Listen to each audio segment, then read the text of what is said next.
Salut les mécamaniacs, j'ai déterré ma seconde 159 qui dort dans mon jardin depuis un petit moment déjà. C'était l'occasion de la nettoyer un petit peu après l'hiver et récemment je me suis rendu compte que ça faisait 4 ans que j'avais pas fait, bientôt 4 ans que j'avais pas fait de vidange dessus. Donc clairement c'est pas terrible, mais la vraie question c'est est-ce que ça a eu des conséquences négatives sur la mécanique et dans quel état est l'huile qui se trouve actuellement dans le moteur. Donc on va voir ça dans la vidéo d'aujourd'hui.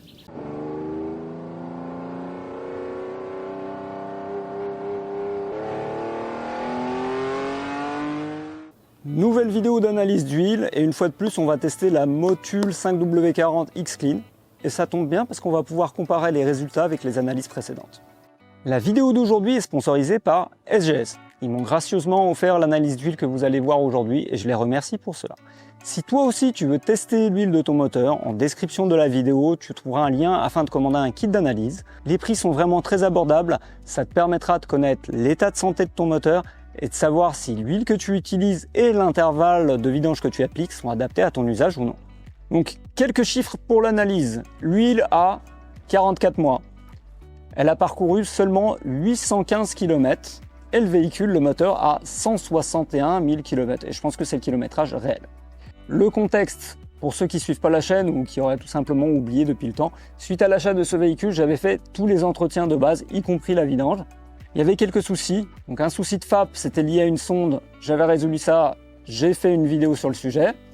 Le deuxième souci, c'était un problème d'injecteur, ça fumait vraiment noir, je ne pouvais pas passer le contrôle technique. J'ai également fait une vidéo sur le sujet, j'avais remplacé l'injecteur.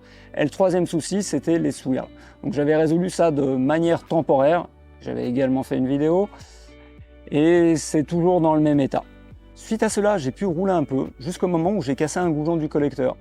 Et malheureusement, j'ai pas eu le temps de réparer suite à divers événements comme notre copain C19 et entre autres l'histoire que j'avais eue avec le pare-brise, si tu as suivi la chaîne également. Donc la voiture est restée à dormir dans mon jardin. Les seules choses que j'ai fait, c'est la faire tourner de temps en temps et éventuellement faire des allers-retours dans l'allée pour faire un petit peu fonctionner les freins pour qu'ils ne roulent pas complètement. Donc tous ces événements ont très certainement eu une conséquence sur l'état de l'huile et ce qu'on va pouvoir voir dans l'analyse d'aujourd'hui. Le diagnostic elle était orange, donc c'est déjà bien, c'est pas critique. Les caractéristiques du lubrifiant mesuré sont satisfaisantes. Au bout de presque 4 ans, c'est pas mal. Pas de présence d'anormal, d'eau, de carburant, de particules abrasives, de liquide de refroidissement, on est bien. Par contre, on constate une forte présence de suie dans l'huile, ce qui est un petit peu logique par rapport aux soucis qu'il y a eu sur le véhicule. En ce qui concerne l'usure, par contre, on a pas mal de particules de fer, par rapport au kilométrage que le véhicule a fait. Pour rappel, seulement 815 km. Donc à ce stade, on ne peut pas conclure à un problème particulier. Donc les recommandations, c'est de réduire l'intervalle de vidange. Donc eux, ils proposent 10-15 000 km. Moi, en général, je fais rarement plus de 10 000 km. On va faire une revue des résultats. On va s'intéresser en premier lieu à la viscosité. Donc pour une huile neuve, la viscosité est de 13,6. Ici, on est à 12,7, ce qui est proche de ce qu'on avait obtenu dans l'analyse des 5000 km sur l'autre 159. On avait alors 12,5. Donc là, on a une baisse de moins de 10% de la viscosité, donc il n'y a pas d'inquiétude sur ce paramètre. Même si on peut constater que malgré le faible kilométrage, l'huile s'est un peu dégradée. On peut constater que l'indice de contamination est à 1, ce qui est supérieur à ce qu'on a pu voir lors de l'analyse des 9000 km sur l'autre 159 où on était à 0,8. On peut voir à quel point un problème mécanique peut contaminer l'huile. On constate 45 ppm de fer, ce qui est beaucoup par rapport au kilométrage. Dans l'absolu, ce n'est pas nécessairement critique. Pour rappel, dans l'analyse au bout de 9000 km, on était à 28 ppm. Donc là, on est au-dessus de ce qu'on avait au bout de 9000 km, mais ça reste le même ordre de grandeur.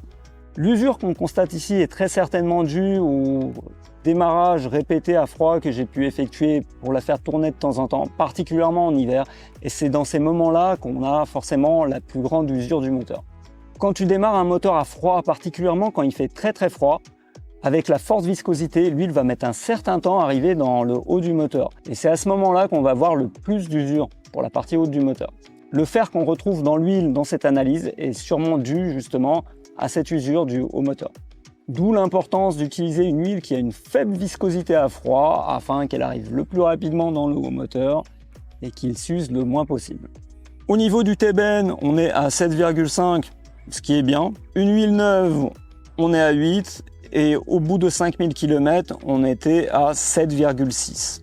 La teneur en eau est à 0,4%, ce qui est identique à l'analyse qu'on a fait après 9000 km.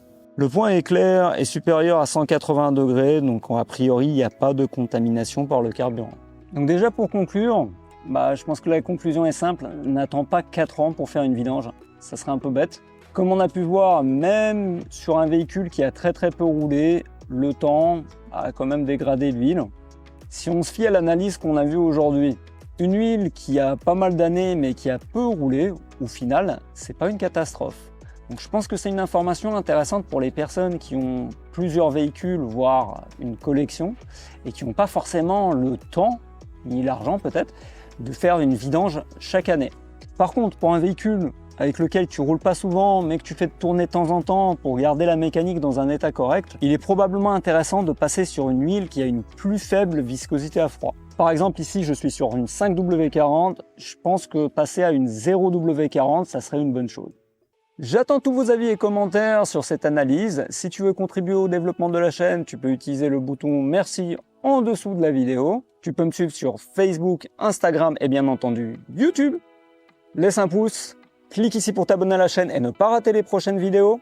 Je te dis à la prochaine et en attendant, je te propose d'aller voir une autre analyse d'huile que j'avais faite. Allez, ciao!